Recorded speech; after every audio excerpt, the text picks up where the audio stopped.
Maths academy. I hope आप लोग अच्छे होंगे, है ना। कैसे हैं आप लोग? बढ़िया हैं, सही है, होना भी चाहिए आपको अच्छा। और कैसी चल रही है आप लोगों की तैयारी? आप लोग मेरे वीडियोस देख रहे हैं ना? पक्का? नहीं देख रहे हैं तो प्लीज़ ज़रूर देखिए, ठीक है।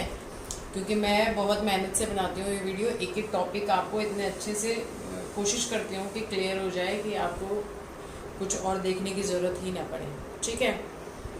तो चलिए बिना देर करते हुए हम अपने नए टॉपिक नए मतलब उसी के अगले टॉपिक पे आगे बढ़ते हैं। हम क्या चैप्टर पढ़ रहे थे? Understanding elementary shapes. वैसे एनसीईआरटी की बुक में ये बहुत थोड़े से ही दिए हैं, बट मैं आपको इसको बहुत डिटेल में पढ़ा रही हूँ हर एक चीज़ को, ठीक है। जैसे मैंने एंगल्स अलग बताया, ट्राइंगल्स के लिए मैंने अलग वीडियो बना दिया। आप इसी तरह से आज मैं क्वाड्रिलेटरल्स के लिए एक अलग वीडियो लेके आई हूँ। देखिए हम क्वाड्रिलेटरल्स किसको कहते हैं, तो डेफिनेशन देख लेते हैं इसकी। Let a b c and d, मतलब आपके पास 4 पॉइंट्स हैं, ठीक है। Be 4 points in a plane, एक प्लेन के ऊपर। जैसे देखिए ये एक हमारे पास क्या है, ये बोर्ड क्या है, एक प्लेन है ना, ठीक है। In a plane such that no 3 of them are collinear. Collinear क्या होता है, ये मैंने आपको जब लाइन सेगमेंट्स पढ़ाए थे तब बताया था, एक बार मैं फिर से बता देती हूँ। कोलिनियर क्या होता है, जब हमारे पास ऐसे लगातार 4-5 पॉइंट्स क्या हो एक ही लाइन में, और हम उसको ऐसे मिला के स्ट्रेट लाइन बना सकते हैं सारों को मिला के, तो उसे हम क्या बोलते हैं, कोलिनियर कहते हैं। तो अभी यहाँ पे क्या है, no 3 of them are collinear, मतलब उनमें से कोई भी 3 कोलिनियर ना हो। जैसे देखिए मैंने एक ये फिगर बनाई है, इसमें से ए बी सी क्या एक ही लाइन से ज्वाइन हो रहा है? नहीं हो रहा है ना। पहले ये लाइन यहाँ गई, फिर ये खत्म हो गई, मतलब ऐसे इसने टर्न ले लिया ये एक स्ट्रेट लाइन। अगर ये एक ही लाइन में इस तरह से होते हैं ऐसे, तो ये कोलिनियर होते हैं। तो यहाँ पे ये क्या है, कोलिनियर नहीं है। तो इस तरह से कोई भी पॉइंट्स जिसके 3 पॉइंट्स आपस में कोलिनियर ना हो, ठीक है। और second condition, the line segments a B B C C d and d a do not intersect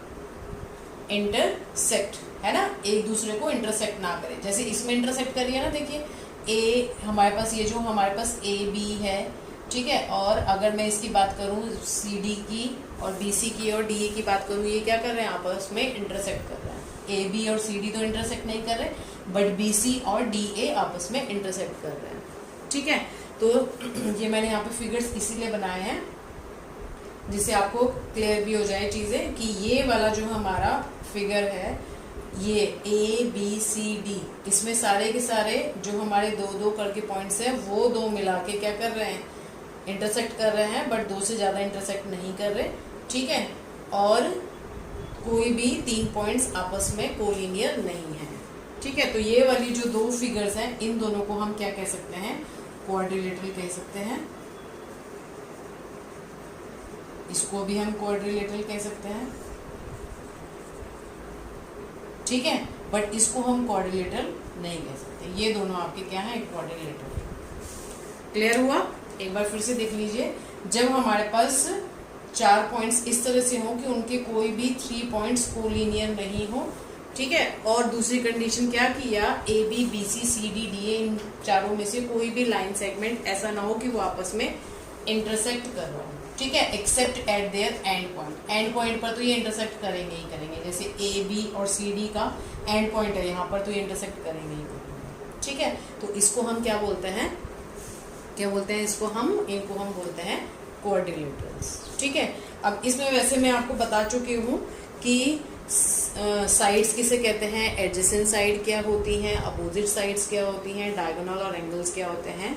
but फिर भी मैं एक बार आपको, अगर आपको इसके नोट्स लिखने हैं तो मेरी आप इस जो मैंने इससे पहले चैप्टर में वीडियो डाली थी उसमें देखिएगा, जिसमें मैंने ऑल अबाउट ट्राइंगल्स, क्वाड्रिलेटरल्स और सर्कल्स के बारे में बताया था, ठीक है, वो देखिएगा। यहाँ पर मैं एक बार फिर भी आपको समझा दे रही हूँ, ठीक है। तो साइड्स देखिए किसे कहेंगे, जैसे a B B C C D D a, ये सारी की सारी क्या होंगी, साइड्स होंगी। A B B C C D D a, ये सब क्या होंगी, साइड्स होंगी, ठीक है। एडजेसेंट साइड्स क्या होंगी, जिन 2 लाइंस का एक ही इंटरसेक्शन पॉइंट पर क्या कर रही होंगी, एक ही पॉइंट पर इंटरसेक्ट कर रही होंगी। जैसे ए बी और बी सी क्या है, एक ही पॉइंट पर यहाँ इंटरसेक्ट कर रही है, तो AB और BC क्या है, एडजेसेंट है, या BC और CD एडजेसेंट है, ठीक है, या DA और CD एडजेसेंट है, या AD और AB एडजेसेंट है, ठीक है। तो इन्हें हम क्या बोलते हैं, एडजेसेंट साइड्स बोलते हैं, ठीक है। नेक्स्ट होता है इसमें अपोजिट साइड। अपोजिट साइड किसे कहते हैं, अपोजिट मतलब सामने वाला होता है ना, अपोजिट मतलब सामने वाला होता है ना, ठीक है। तो ये देखो हमारी ये जो AD साइड है इसके सामने वाली साइड कौन सी है, BC, तो इसलिए ये और ये साइड्स क्या होंगी, अपोजिट साइड्स होंगी, और ये दोनों आपस में अपोजिट साइड्स होंगी, ठीक है, क्या होंगी, अपोजिट साइड्स होंगी ये, ठीक है।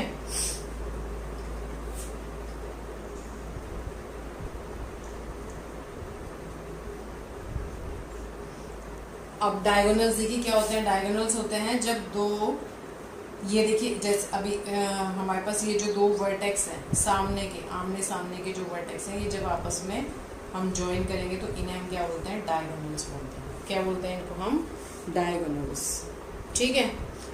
AC और BD जब आपस में ज्वाइन करेंगे तो इनको हम क्या बोलेंगे, डायगोनल्स बोलेंगे, ठीक है। एंगल्स क्या होते हैं इसमें, जैसे ये हो गया A, यानी AD और AB जब आप यहाँ जहाँ इंटरसेक्ट कर रहे हैं इस तरह से, तो ये जो एंगल बन रहा है ये एंगल A है, ये एंगल B है, ये एंगल C है और ये एंगल D है। इसी तरह से इसमें ये angle A, angle B, angle C, angle D, ठीक है। ये सारे क्या है हमारे एंगल्स, ठीक है। नेक्स्ट इसमें एडजेसेंट एंगल्स क्या होते हैं। अब देखिए मैंने जैसे एडजेसेंट साइड बताया कि एक के साथ उसके बगल में ही दूसरा हो तो वो एडजेसेंट साइड होती है, इसी तरह से एंगल एक ही लाइन सेगमेंट के दोनों एंड पॉइंट पर, जो दो एंड पॉइंट है उन पर जो एंगल बन रहे होंगे उन्हें हम क्या बोलते हैं, एडजेसेंट एंगल्स बोलते हैं। लाइन सेगमेंट के, एक लाइन सेगमेंट के दोनों एंड पॉइंट जो है उन पर जो एंगल्स बन रहे हैं उन्हें हम क्या बोलते हैं, एडजेसेंट एंगल्स बोलते हैं, ठीक है। अपोजिट एंगल्स क्या होंगे, जैसे अपोजिट साइड थी कि एक साइड के सामने वाली जो साइड है वो उसकी अपोजिट साइड होगी, तो इसी तरह से जो एंगल यहाँ पर बन रहा है, सपोज ये एंगल यहाँ बन रहा है, तो इसके अपोजिट जो एंगल होगा यानी C, वो क्या होगा, इसका अपोजिट एंगल होगा। क्या होगा इसका, अपोजिट एंगल, ठीक है। तो ये कुछ चीजें थी और एक दो पॉइंट्स और हैं जो मैं पहले बता चुकी हूँ, फिर आगे हम थोड़ा सा नए की बात करेंगे कि इसमें इंटीरियर और एक्सटीरियर अगर हमें पॉइंट्स बताने हो तो वो हम कैसे बताते हैं। तो देखिए जो भी इसके अंदर बना होगा, जैसे सपोज ये है P, तो ये तो क्या हो गया, इंटीरियर होगा। क्या होगा, ये इंटीरियर होगा। अगर इसके बाहर कोई पॉइंट है Q, तो वो क्या होगा, एक्सटीरियर पॉइंट। क्या होगा, वो एक्सटीरियर पॉइंट होगा, ठीक है। तो इनको हम क्या बोलते हैं, क्वाड्रिलेटरल्स, और उसके जो भी हैं सारी जो मैंने और चीज़ें बताई, साइड्स, ये सारे उसके क्या हो गए, एलिमेंट्स, ठीक है। तो चलिए आगे देखते हैं क्या आता है इसमें। तो देखिए आगे इसमें क्या आता है, कॉन्वेक्स क्वाड्रिलेटरल होता है एक, ठीक है। एक कॉन्वेक्स क्वाड्रिलेटरल हम किसको कहते हैं, अ quadrilateral is called a convex quadrilateral if the line containing any side of the quadrilateral has the remaining vertices on the same side of it. ऐसे आपको समझ में नहीं आ रहा होगा ना क्या कह रहे हैं, देखिए मैं इसको कैसे समझाती हूँ कि हम कॉन्वेक्स किसको कहते हैं, जब हमारा,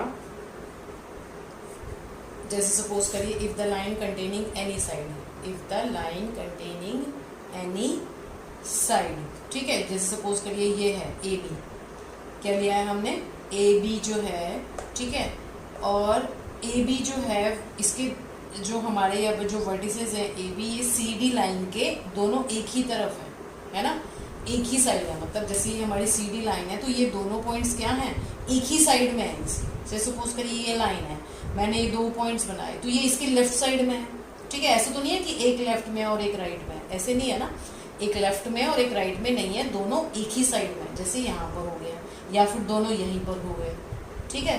तो कोई भी line, if the line containing any side of the quadrilateral, मतलब कोई भी साइड को ले लिया हमने, हैज द रिमेनिंग वर्टिसेस। अब जैसे ये लाइन है, अब इसके अलावा हमारे वर्टिसेस क्या बचे, A और B, तो A और B दोनों क्या है, इस लाइन के एक ही तरफ, एक ही साइड में है। जैसे हमने BC लिया तो BC के, अब BC के अलावा जो हमारे पॉइंट्स वर्टिसेस बचे वो क्या है, A और D, तो A और D क्या है, वो BC के लेफ्ट साइड में है, ठीक है। ऐसे अगर मैं AD ले लूँ तो AD के बाद हमारे पास क्या पॉइंट्स वर्टिसेस बचे, B और C, तो BC क्या है, अब दोनों राइट साइड है। तो इसी तरह से अगर हमारे पास सेम साइड में बच रहे हो, एक लाइन को लेने के बाद जो और रिमेनिंग वर्टिसेस है वो सेम साइड में बच रहे हो, तो वो क्वाड्रिलेटरल आपका क्या होता है, कॉन्वेक्स क्वाड्रिलेटरल। कैसा होता है, कॉन्वेक्स। और कौन सा क्वाड्रिलेटरल कॉन्वेक्स नहीं होता, जैसे देखिए ये बनाया मैंने, यहाँ पर मैंने EF साइड ले ली या GH मैंने साइड ले ली, ठीक है। अब जब मैं GH एक साइड ले रही हूँ तो सारे होने चाहिए, मतलब जैसे यहाँ पे सारे थे, अब देखिए यहाँ पे मैं अगर EF ले रही हूँ तो EF के अलावा जो बचे हुए GH पॉइंट है ये तो E की साइड में है, बट अगर मैं GH साइड लेती हूँ, आप बोलोगे कि भाई EF को लेने के बाद तो GH दोनों एक ही साइड में आ रहे हैं, लेफ्ट में आ रहा है, या हम अपर में कह सकते हैं, बट इसमें सारी सब जगह ये पॉजिटिव हमारी जो कंडीशन है ये अप्लाई होनी चाहिए। तो आपको क्या कहना है, बताना है मुझे कि GH जो है, अब हम अगर GH साइड लेते हैं तो GH के अलावा अब हमारे पास जो वर्टिसेस बचे वो क्या बचे, E एंड F बचे, E एंड F बचे ना। तो अब देखिए ये जो E है वो GH के लेफ्ट हैंड साइड में हो गया, और जो F है वो GH के राइट हैंड साइड में हो गया, है ना। तो इस तरह से ये वाला हमारा जो है कॉन्वेक्स होगा और ये कॉन्वेक्स क्वाड्रिलेटरल नहीं होगा। क्लियर हुआ कि जब सब जगह, मतलब ये हर एक पॉइंट्स के लिए क्लियर होना चाहिए, यानी वर्टेक्स के लिए होना चाहिए। जैसे यहाँ पर क्या था, हमने AD लिया तो बचे हुए यहाँ पर हैं, AB लिया तो बचे हुए उसके एक ही साइड में, BC को लिया तो बचे हुए इधर हैं, CD को लिया तो बचे हुए इधर हैं। यहाँ पर हम EF को लेते हैं तो हमें GH तो एक साइड में मिल जा रहे हैं, बट अगर हम GH साइड ले लेते हैं तो E और F हमें एक ही साइड में नहीं मिल रहे, इसलिए ये वाला जो क्वाड्रिलेटरल है ये कॉन्वेक्स क्वाड्रिलेटरल नहीं होगा। ठीक है, क्लियर है। चलिए आगे बढ़ते हैं। तो देखिए आगे इसमें क्या पढ़ेंगे हम, टाइप्स ऑफ क्वाड्रिलेटरल्स। क्वाड्रिलेटरल्स कितने टाइप्स के होते हैं, तो सबसे पहले हम इसमें देखते हैं ट्रेपेजियम। ट्रेपेजियम क्या होता है, नाम सुना होगा वैसे आपने थोड़ा बहुत, अगर नहीं सुना है तो कोई बात नहीं, मैं बता रही हूँ यहाँ पे। ट्रेपेजियम क्या होता है, अ क्वाड्रिलेटरल, क्वाड्रिलेटरल, ठीक है, having exactly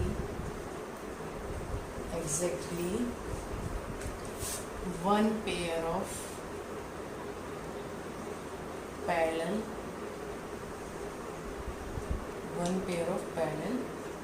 sides is called a trapezium। उसे हम क्या बोलते हैं, ट्रेपेजियम कहते हैं। देखो जैसे मैंने ये एक क्वाड्रिलेटरल ले लिया, ठीक है, क्वाड्रिलेटरल है ना, इसमें हमने AB साइड ली तो जो बचे हुए वर्टेक्स हैं उसके एक ही साइड में, हर एक को हम उठा लेंगे तो यही चीज़ मिलेगी हमें। ठीक है, तो यहाँ देखिए, यहाँ क्या कह रहे हैं, अ quadrilateral having exactly one pair of parallel. Parallel मैंने आपको बताया था कि पैरेलल लाइंस क्या होती हैं, दो लाइंस हम इस तरह से ड्रॉ करें कि वो नेवर, कभी भी आपस में ना मिले, ठीक है। और नॉन पैरेलल कैसी होती है, यानी वो इंटरसेक्टिंग होती है। तो मैंने ऐसे बनाया, तो मैं इसको थोड़ा आगे बढ़ाऊंगी तो ये आपस में इंटरसेक्ट हो जाएंगे, है ना। तो ये पैरेलल होती हैं। तो यहाँ पर देखिए हमारी AB और CD क्या है, पैरेलल साइड्स हैं। इनको मैं कितना भी आगे बढ़ाऊँ ये कभी भी आपस में मीट नहीं करेंगी। क्या होंगी, मीट नहीं करेंगी। तो ये क्या हो गई, पैरेलल हो गई, ये पेयर हो गया। पेयर मतलब दो, है ना। तो दो साइड्स हमारी क्या हो गई, पैरेलल हो गई। दो साइड्स जिस भी क्वाड्रिलेटरल में पैरेलल होंगी, और अदर दो साइड्स क्या होंगी, ये भी ध्यान रखना है कि अदर दो साइड्स आपकी क्या हो, नॉन पैरेलल, ठीक है। And other two sides are non parallel. तो हमारा वो जो क्वाड्रिलेटरल होगा उसे हम क्या बोलेंगे, ट्रेपेजियम, ठीक है। अब इसमें नेक्स्ट आता है एक आइसोसेलेस ट्रेपेजियम क्या होता है, ठीक है। अगर हम सिंपल ट्रेपेजियम बोल रहे हैं तो इसकी AD और BC इक्वल हो भी सकती है और नहीं भी हो सकती है। तो अगर इक्वल है, अगर ये बची हुई जो साइड्स हैं ये कैसी हैं, दोनों सेम लेंथ की है, मान लो ये भी 2 सेंटीमीटर है और ये भी 2 सेंटीमीटर है, तो वो क्या हो जाएगा, आइसोसेलेस ट्रेपेजियम हो जाएगा। तो आइसोसेलेस ट्रेपेजियम कैसे किसे कहते हैं हम, trapezium is an isosceles trapezium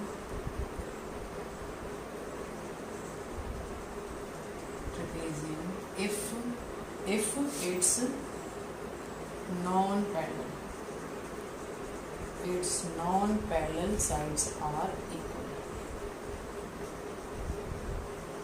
Non-parallel sides are equal. ठीक है, नॉन पैरेलल साइड्स जो है वो कैसे हो, या जैसे सपोज करो मैंने ये बनाया और ये बिल्कुल एग्जैक्ट सेम बनाए हैं मैंने, इन दोनों की लेंथ क्या है, सेम है, और ये दोनों क्या है, आपस में पैरेलल है। तो ये वाला जो हमारा ट्रेपेजियम होगा ABCD, ये ट्रेपेजियम कैसा होगा, आइसोसेलेस ट्रेपेजियम। ठीक है, तो ये दो टाइप्स हो गए इसके। ठीक है, आगे देखते हैं और इसमें कौन कौन से टाइप्स होते हैं। तो देखिए नेक्स्ट टाइप क्या होता है, क्वाड्रिलेटरल में 3 होते हैं इसमें, और आगे पैरेललोग्राम, रोम्बस एंड रेक्टेंगल। तो पैरेललोग्राम क्या होता है, a quadrilateral is said to be parallelogram if its both pair of sides are parallel. मतलब दोनों, अभी हमने ट्रेपेजियम में तो सिर्फ एक पेयर पढ़ा ना कि वो पैरेलल होना चाहिए, इसमें क्या होगा, दोनों, ये AB और CD आपस में पैरेलल है, और AD और BC आपस में पैरेलल है, और AB और BC की लेंथ इक्वल है, इसलिए मैंने यहाँ पे एक सिंगल लाइन बनाई है, और AD और BC की लेंथ क्या है, इक्वल है। ठीक है, तो इसको हम क्या बोलते हैं, पैरेललोग्राम बोलते हैं। नेक्स्ट क्या होता है, रोम्बस होता है, इसे भी हम पैरेललोग्राम कह सकते हैं, बट रोम्बस क्यों कह दिया हमने इसको, क्योंकि इसकी जो सारी साइड्स हैं, चारों साइड्स हैं, वो इक्वल होंगी। A parallelogram having all sides equal is called a rhombus. ठीक है, इसे हम पैरेललोग्राम भी कह सकते हैं, बट इसको हम रोम्बस क्यों, क्योंकि एक पर्टिकुलर इसमें क्या आ जा रही है, ये एक प्रॉपर्टी आ जा रही है कि इसकी सारी साइड्स क्या होंगी, इक्वल होंगी, तो इसलिए इसको हम क्या बोल दे रहे हैं, रोम्बस बोल दे रहे हैं। ठीक है, नेक्स्ट है रेक्टेंगल। रेक्टेंगल क्या होता है, a parallelogram whose each angle is a right angle. हर एक एंगल क्या हो, उसका राइट एंगल हो। राइट एंगल क्या होता है, ये मैंने आपको एंगल वाले वीडियो में बताया था, जिसका मेजर 90, जहाँ भी एंगल का मेजर 90 होगा वो राइट एंगल होता है। तो सारे एंगल क्या है, इसके 90 हैं, ये देखिए, तो जिसके सारे एंगल 90 हो और अपोजिट साइड्स कैसी हो, इक्वल हो, अपोजिट साइड्स इक्वल लेंथ की हो, उसे हम क्या बोलते हैं, रेक्टेंगल। ठीक है, इसमें 2 और बचे हैं, स्क्वायर और काइट, वो भी मैं आगे बता देती हूँ आपको। नेक्स्ट देखिए इसमें क्या होता है, स्क्वायर होता है। स्क्वायर क्या होता है, a square is a rectangle. अब देखिए इसमें रेक्टेंगल वाली जो प्रॉपर्टीज हैं वो तो आएंगी, है ना। ठीक है, अ स्क्वायर इज, यानी जो एंगल 90 है वो तो होना ही चाहिए। A square is a rectangle with a pair of adjacent sides equal, है ना। इसमें हमारे पास 90 का एंगल तो होगा ही होगा, इसकी जो एडजेसेंट साइड्स हैं, जो पेयर ऑफ एडजेसेंट साइड्स है, वो भी क्या हो, इक्वल हो। इट मीन्स इसकी सारी साइड्स क्या हो, इक्वल, क्या होंगी, सारी साइड्स इक्वल होंगी, और एंगल सारे क्या होंगे, 90 के होंगे, तो उसे हम क्या बोलते हैं, स्क्वायर बोलते हैं। ठीक है, नेक्स्ट एंड लास्ट क्या होता है, इसमें एक काइट होता है। A quadrilateral is a kite, एक क्वाड्रिलेटरल काइट के शेप में होगा, यानी काइट जैसा होगा, is a kite if it has 2 pair of equal adjacent sides. अब देखो ये वाली साइड्स जो है हमारी CD और BC, ये क्या है, एडजेसेंट है, एडजेसेंट है, और साथ में क्या है, इक्वल भी है। इन दोनों की जो लेंथ है वो कैसी है, इक्वल है। ठीक है, तो has 2 pair of equal adjacent sides. अब देखो नीचे वाला जो एडजेसेंट साइड्स का पेयर है वो भी इक्वल है, ऊपर वाला भी इक्वल है। ठीक है, तो हमारे पास क्या हो गई, एडजेसेंट साइड्स इक्वल हो गई, but and unequal opposite sides. अब AB के अपोजिट CD है, बट ये दोनों क्या है, अनइक्वल है, ये दोनों भी अनइक्वल है। ठीक है, तो समझ आई बात कि जब 2 एडजेसेंट साइड्स जो हैं वो इक्वल हो, बट जो अपोजिट साइड्स हैं वो अनइक्वल हो, तो वो शेप हमारी क्या होती है, काइट शेप होती है। उसे हम क्या बोलते हैं, काइट शेप।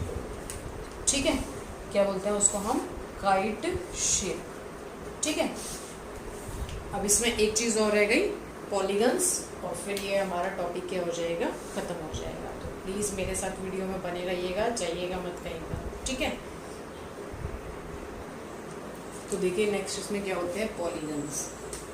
पॉलीगन्स क्या होते हैं, late P1 P2 P3 up to, suppose करिए अब हम ट्राइंगल के लिए 3 पॉइंट्स लेते थे, है ना, क्वाड्रिलेटरल्स के लिए 4 लेते थे, तो ऐसे ही अब हमारे पास 2 या 4 ना होके या 3 ना होके हमारे पास क्या है, n points. The n points in a plane where n क्या है आपका, ग्रेटर देन इक्वल्स टू 3 है।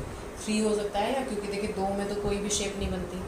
तो if n line segments P1 P2 P2 P3 मान लो ऐसे एक ये हुआ, दूसरा हुआ, फिर तीसरा हुआ, काउंटेबल नहीं हो रहा है, मतलब ये ना एन तक जा रहे हैं, है ना, काउंटेबल तो है सॉरी, बट एन तक जा रहे हैं, ठीक है। तो ये सारे line segment, suppose P1 P2 P2 P3 P3 P4 P4 P5, है ना, इस तरह से। तो आर सच डेट ये इस तरह से हो कि no two line segments in intersect except at end points, ठीक है। जो भी दो लाइन सेगमेंट है वो अब एंड पॉइंट्स के अलावा और कहीं इंटरसेक्ट ना हो रहे हो।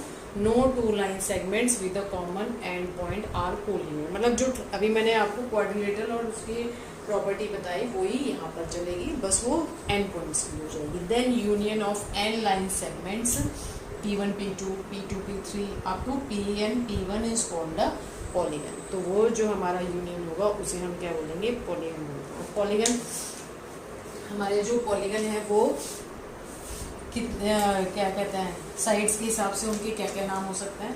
देखिए साइड्स के अकॉर्डिंग हम उन पॉलीगन्स को क्या क्या नाम दे सकते हैं। देखिए तो देखिए अगर हमारे पास क्या है, यहाँ पर हमने नंबर ऑफ साइड्स का कॉलम बना दिया और इधर हम उसका नाम दे देंगे पॉलीगन का, ठीक है। तो सपोज हमारे पास नंबर ऑफ साइड्स 3 है, 4 है, 5 है, 6 है, 7 है, ठीक है, 8 है, 9 है, 10 है, इस तरह से हैं। तो इनके जो पॉलीगन्स के नाम होंगे वो पॉलीगन्स के नाम क्या हो जाएंगे। 3 के लिए आपको पता है क्या कहते हैं, ट्राइंगल कहते हैं। 4 के लिए हम क्या कहते हैं, क्वाड्रिलेटरल कहते हैं, है ना। 5 के लिए हम क्या कहते हैं, पेंटागन कहते हैं, क्या कहते हैं, पेंटागन कहते हैं, ठीक है। 6 के लिए हम क्या बोलते हैं, हेक्सागन, क्या बोलते हैं इसको, हेक्सागन। 7 के लिए हम क्या बोलते हैं, बताइए बताइए, याद है किसी को, हेप्टागन, क्या बोलते हैं, हेप्टागन, ठीक है। 8 के लिए क्या बोलते हैं, ऑक्टागन, ठीक है। 9 के लिए क्या होता है, नोना, नैनोगन, नोना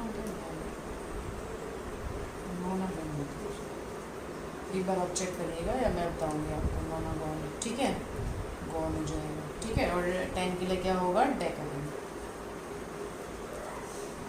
डेकागन। तो ये सारे के सारे हमारे साइड्स के बेस पर हमें पॉलीगन्स के नाम हो गए, ठीक है। नेक्स्ट इसमें आता है, तो देखिए अब हम इस वीडियो के एंड में आ गए हैं। नेक्स्ट हमारा क्या है, कॉन्वेक्स पॉलीगन। पॉलीगन्स में ही कॉन्वेक्स पॉलीगन किसे कहते हैं, जैसे मैंने अभी आपको पीछे कॉन्वेक्स बताया था, है ना, कॉन्वेक्स बताया था अभी, क्वाड्रिलेटरल इसी तरह से पॉलीगन है, सेम वही प्रॉपर्टी इसमें भी चलेगी। और polygon P1 P2 Pn is called convex polygon if for each side of the polygon the line containing that side has all other vertices on the same side of it। जैसे suppose करिए ये है, हमने ये line ली, इसके अलावा जो vertices बचे वो एक ही साइड में, ये हमने क्वाड्रिलेटर लिया, इस लाइन को लिया, इसके अलावा जो वर्टिसेस बचे वो एक ही साइड में है। ये वाला हमने पेंटागन लिया, पेंटागन की हमने एक साइड ली, इसके अलावा जितने भी वर्टिसेस बचे वो इसके सेम साइड पे हैं। ये हमने क्या कहते हैं, हेक्सागन में लिया, हेक्सागन में अब हमारे एक लाइन ली या कोई भी लाइन ली, तो अब इसके अलावा जो वर्टिसेस बचे वो एक साइड में, तो ये हमारा क्या होता है, पॉलीगन होता है, जो प्रॉपर्टी हमने अभी उसमें पढ़ी है, ठीक है, किसमें, क्वाड्रिलेटरल।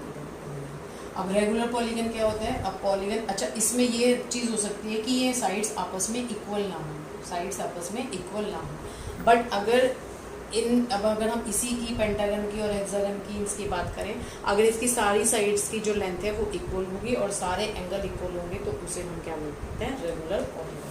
जैसे सपोज करिए मैंने ये बना दिया, एक हेक्सागन बनाया, ठीक है, तो इसकी जो सारी साइड्स हैं वो सब क्या है, आपस में इक्वल है और सारे एंगल जो है वो आपस में क्या है, इक्वल है, तो ये हमारा क्या होगा, एक रेगुलर हेक्सागन होगा। A polygon is regular polygon if all its sides are equal and all its angles are also equal, ठीक है।